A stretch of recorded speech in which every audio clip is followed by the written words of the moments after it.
নমস্কার বন্ধুরা, আমি সঙ্গীতা। আশা করছি আপনারা সবাই খুব ভালো আছেন। জামাই ষষ্ঠী উপলক্ষে একটা মুখরোচক পদ নিয়ে এসেছি, ভাজা মশলার মেটে চচ্চড়ি।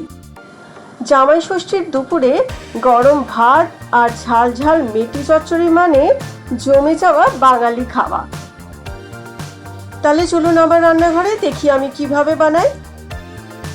চলুন আগে একটা ভাজা মশলা বানিয়ে নিই। আগে একটা প্যানে নিয়ে নিলাম 1.5 চামচ গোটা মৌরি আর 1.5 চামচ গোটা জিরে,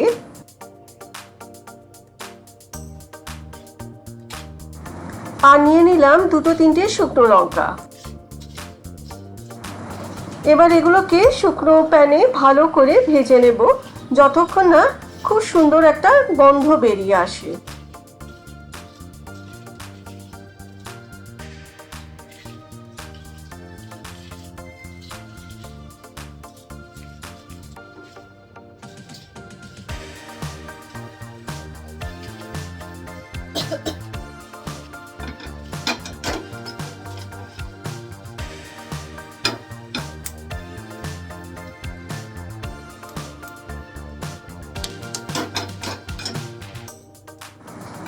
এবার এটাকে মিক্সিতে নিয়ে ভালো করে মিহি করে বেটে নেব।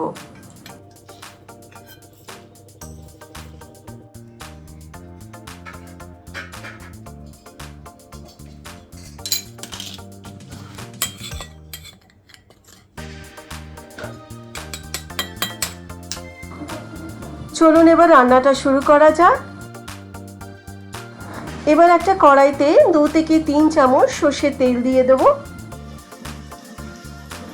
তেল গরম হওয়ার পরে আমি এতে 2টো পেঁয়াজ ঝিরিঝিরি করে কেটে ভাজতে দিয়ে দিয়েছি।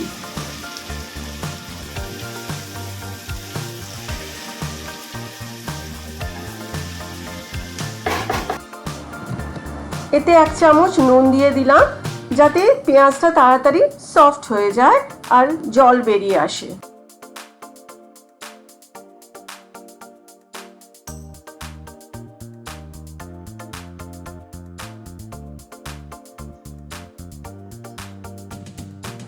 পেঁয়াজ অনেকটা লাল লাল ভাজা হয়ে এসছে। এবার আমি এতে দিয়ে দেব 1 চামচ আদা বাটা আর 2 চামচ রসুন বাটা।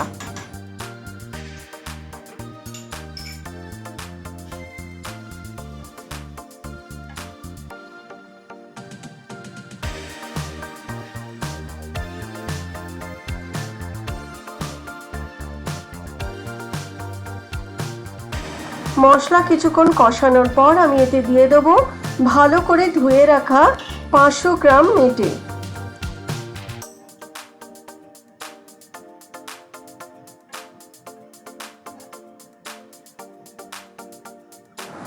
মেটেটাকে পেঁয়াজ আদা রসুনের সাথে ভালো করে ভাজবেন যাতে মেটের যে আষ্টে গন্ধটা আছে ওটা চলে যায়।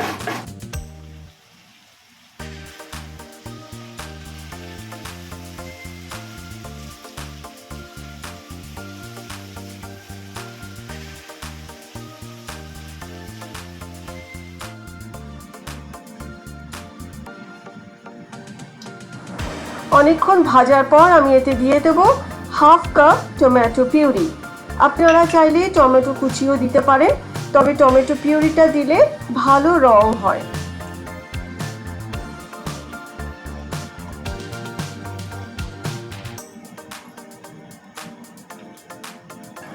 এবার এতে দেব কিছু শুকনো মশলা,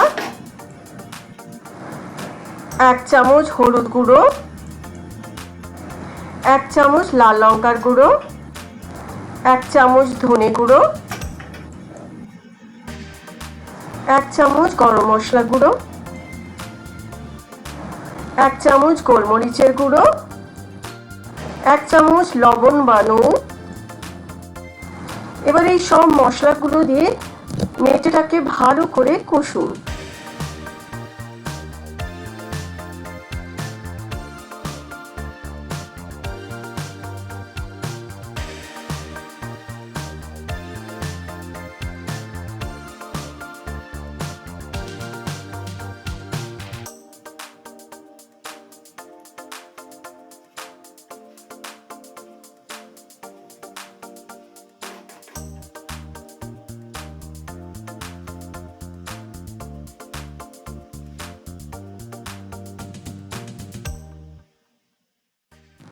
এবার ধনেপাতার যে ডাঁটিগুলো হয় মানে স্টেমস, সেগুলোকে কুচিয়ে এর মধ্যে দিয়ে দিন, এতে খুব সুন্দর একটা গন্ধ হয়।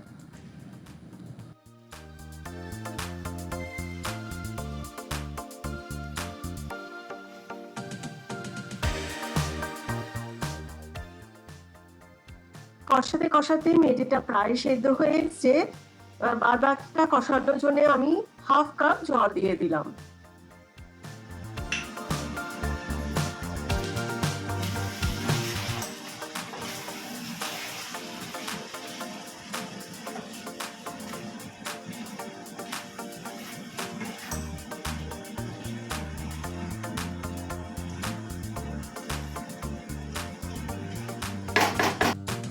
সেদ্ধ হওয়ার জন্য আমি ঢাকা দিয়ে বসিয়ে দিলাম।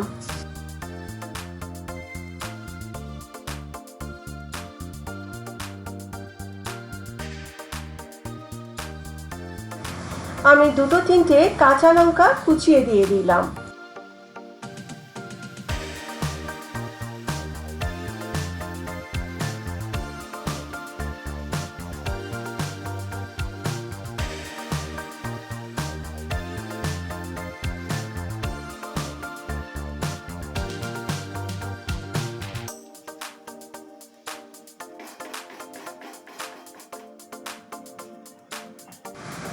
প্রথমেই যে ভাজা মশলাটা আমরা বানিয়ে রেখেছিলাম ওটা 1 থেকে 2 চামচ এতে দিয়ে দেবো। এই ভাজা মশলাটা এই রান্নাটার একটা আলাদাই গন্ধ আর স্বাদ এনে দেয়।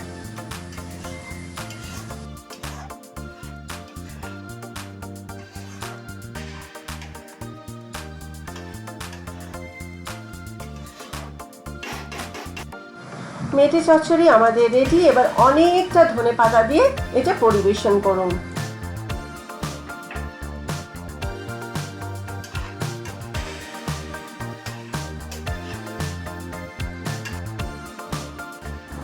এই কষা কষা মেথি চচ্চড়ির প্লেট দেখলে জামাইয়ের মুখে জল আসতে বাধ্য।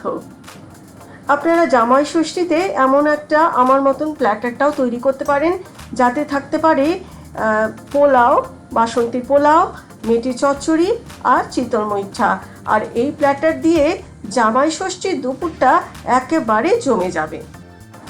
জামাই ষষ্ঠীর স্পেশাল এই রেসিপি কেমন লাগলো কমেন্টে জানাতে ভুলবেন না। আবার নতুন রেসিপি নিয়ে খুব তাড়াতাড়ি দেখা হবে। সবাই খুব ভালো থাকবেন। এখন আসি, নমস্কার।